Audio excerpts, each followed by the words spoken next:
Hello everyone. So ఇక్కడ మనం చూసినట్లయితే సెంట్రల్ లెవెల్లో కానీ స్టేట్ లెవెల్లో కానీ తెలంగాణలో కానీ ఆంధ్రప్రదేశ్లో కానీ ఓకేనా. సో ఎవరైతే కాంపిటేటివ్ పర్పస్లో ప్రిపేర్ అవుతున్నారో ఓకేనా, central level RRB group D లెవెల్లో కానీ ఎన్టీపీసీ లెవెల్లో కానీ, సో అదేవిధంగా స్టేట్ లెవెల్కి వచ్చేసరికి ఇక్కడ మనకు వచ్చేసి గ్రూప్ 1 ప్రిలిమినరీ కానీ, అదేవిధంగా గ్రూప్ 2 కానీ, గ్రూప్ 3 కానీ, గ్రూప్ 4 కానీ, సో అదేవిధంగా ఇక్కడ మనకు వచ్చేసి ఏంటంటే ఎస్ఐ కానీ, కానిస్టేబుల్ కానీ ఓకేనా. సో ఇటు ఏపీ కానీ తెలంగాణ కానీ, సో నువ్వు ఏ స్టేట్ అయినా తీసుకున్నానా ఇక్కడ మనకు వచ్చేసి ఏంటంటే జనరల్ సైన్స్ అనేటువంటి సబ్జెక్ట్ అనేది ఉంటుంది ఓకేనా. సో ఏంటంటే మరి జనరల్ సైన్స్లో మనకేంటంటే ఫిజిక్స్, కెమిస్ట్రీ, బయాలజీ అనేటువంటి 3 అంశాలు ఉంటాయి. మరి దీనిలో ఇప్పుడు మనం ఏం చేద్దామంటే కెమిస్ట్రీ అనేటువంటి ఓకేనా. సో ఇప్పుడు మనకు వచ్చేసి ఏంటంటే మనకు కావాల్సింది ఏంటంటే కెమిస్ట్రీ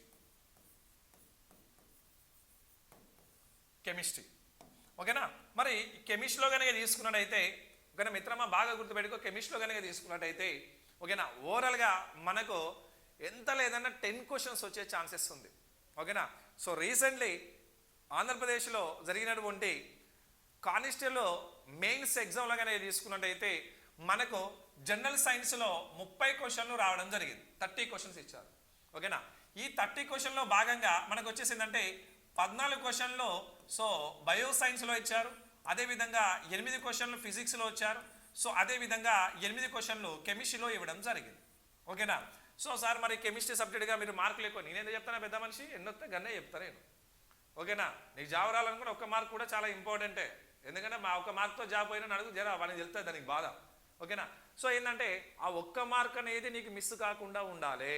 సో ఉండడానికి సో ఏం చేస్తున్నాం అంటే మన ఛానల్ తరపు నుంచి వెళ్ళి మనం ఏం చేస్తున్నాం అంటే నాన్న సో అప్డేటెడ్ క్లాసెస్ ఓకేనా, అప్డేటెడ్ ఫిజిక్స్ కానీ కెమిస్ట్రీ కానీ ఆల్ సబ్జెక్ట్స్ అన్నీ కూడా అప్డేటెడే ఓకేనా. అప్డేటెడ్ క్లాసెస్తో మీ ముందుకు వస్తున్నా. సో దీనిలో భాగంగా ఓకేనా మరి కెమిస్ట్రీ కనుక తీసుకున్నట్టయితే ఓకేనా, కెమిస్ట్రీ కనుక తీసుకున్నట్టయితే మనకు ఓవరాల్గా ఎన్ని లెసన్స్ ఉంటాయి ఓకేనా, వాటి యొక్క ఇంపార్టెన్స్ ఏ విధంగా ఉన్నదనేది ఇప్పుడు మనం వన్ బై వన్ చూద్దాం అన్న ఓకేనా. సో ఇక్కడ మనం చూసుకున్నట్టయితే ఇక్కడ మనకు వచ్చేసి ఏంటంటే ఇక ఫస్ట్ ఆఫ్ ఆల్ ఇక జర ముహూర్తం మంచిగా ఉన్నది కాబట్టి మనం పింక్ సీటుని వాడదాం ఓకేనా. సో ఇక్కడ మనకు వచ్చేసి ఏంటంటే నాన్న ఇక్కడ మరి ఫస్ట్ 1 లెసన్ కనుక తీసుకుంటే ఏ లెసన్ ఉంటే సార్ ఇక్కడ మనకు ఓకేనా. సో దీంట్లో వచ్చేసి ఏంటంటే ఆమ్లాలు, సో అదేవిధంగా మనకు క్షారాలు ఓకేనా, అదేవిధంగా మనకు వచ్చేసి ఏంటంటే లవణాలు. ఆమ్లాలు, క్షారాలు, లవణాలు అన్న, ఆమ్లాలు, క్షారాలు, లవణాలు అనేటువంటి ఓకేనా ఈ ఫస్ట్ లెసన్ అన్న. ఇది చాలా అంటే చాలా ఇంపార్టెంట్ లెసన్, కూడా చాలా ఇంపార్టెంట్ లెసన్ ఓకేనా. ఎంత ఇంపార్టెంట్ అనేది ఇండివిజువల్గా చెప్పేటప్పుడు దాని గురించి మనం తెలుసుకుందాం. ఫస్ట్ మనం సిలబస్ అనేది చూద్దాం ఓకేనా. ఇది ఆమ్లాలు, క్షారాలు, లవణాలు. సో సెకండ్ వన్ కానీ తీసుకున్నట్టు ఇక్కడ మనకు వచ్చేసి ఏంటంటే మనకు పరమాణు నిర్మాణం మరియు మనకు వచ్చేసి ఏంటంటే పదార్థ స్వభావం. పరమాణు నిర్మాణం మరియు పదార్థ స్వభావం, పరమాణు నిర్మాణం మరియు పదార్థ స్వభావం ఓకేనా. Very good. So next one తీసుకున్నట్టయితే ఇక్కడ మనకు వచ్చేసి ఏంటంటే దీని లోపల నెక్స్ట్ వన్ వచ్చేసి మనం రసాయనిక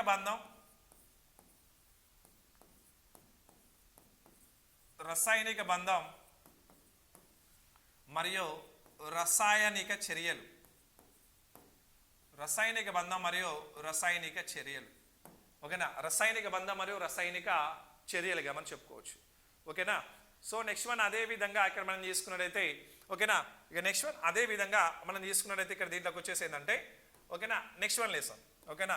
ఫోర్త్ వన్ లెసన్ అన్న. ఈ ఫోర్త్ వన్ లెసన్గా నేను తీసుకున్నట్టయితే ఇక్కడ మనకు వచ్చేసి ఏంటంటే లోహాలు, సో అదేవిధంగా అలోహాలు అనేటువంటి లెసన్ అన్న ఓకేనా. సో దీన్ని ఇక్కడ మనకు వచ్చేసి ఏంటంటే లోహ సంగ్రహణ శాస్త్రం అనొచ్చు. లోహ సంగ్రహణ ఓకేనా, లోహ సంగ్రహణ శాస్త్రంగా మనం చెప్పు ఓకేనా. ఫిఫ్త్ వన్ అన్న. ఈ ఫిఫ్త్ వన్ కనుక తీసుకుంటే ఇక్కడ మనం తీసుకున్నట్టయితే వచ్చేసి ఆవర్తన పట్టిక, మూలకాల వర్గీకరణ మరియు ఆవర్తన పట్టిక. మనకు వచ్చేసి ఏంటంటే మూలకాల వర్గీకరణ మరియు ఆవర్తన పట్టిక. మూలకాల వర్గీకరణ మరియు ఆవర్తన పట్టిక ఓకేనా.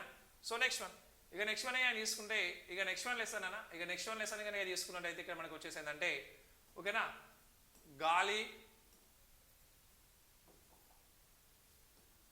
గాలి నెక్స్ట్ అదేవిధంగా నీరు నెక్స్ట్ అదేవిధంగా వాతావరణం. ఓకేనా గాలి నీరు వాతావరణం ఓకేనా. సో నెక్స్ట్ వన్ గా తీసుకుంటే గాలి నీరు వాతావరణం. ఇక నెక్స్ట్ వన్ అదే విధంగా మనం తీసుకున్నట్లయితే కార్బన్ దాని సమ్మేళనాలు.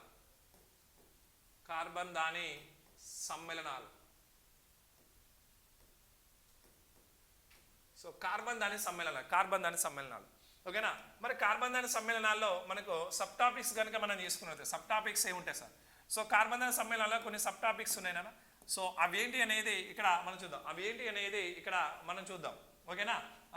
సో ఏంటి నాన్న ఇక్కడ మనకు వచ్చేసిందంటే హైడ్రోకార్బన్లు,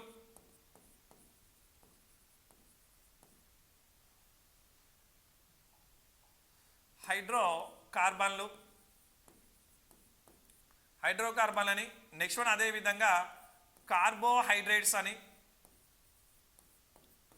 హైడ్రోకార్బన్లు నెక్స్ట్ అదే విధంగా కార్బోహైడ్రేట్స్ నెక్స్ట్ అదే విధంగా ఇక్కడ మనకు వచ్చేసి ఏంటంటే రూపాంతరాలు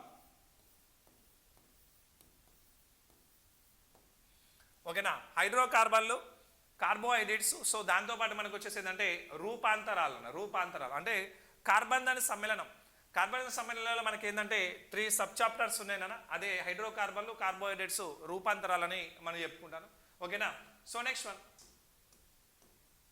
పాలిమర్లు ప్లాస్టిక్స్ మరియు మన ఏంటంటే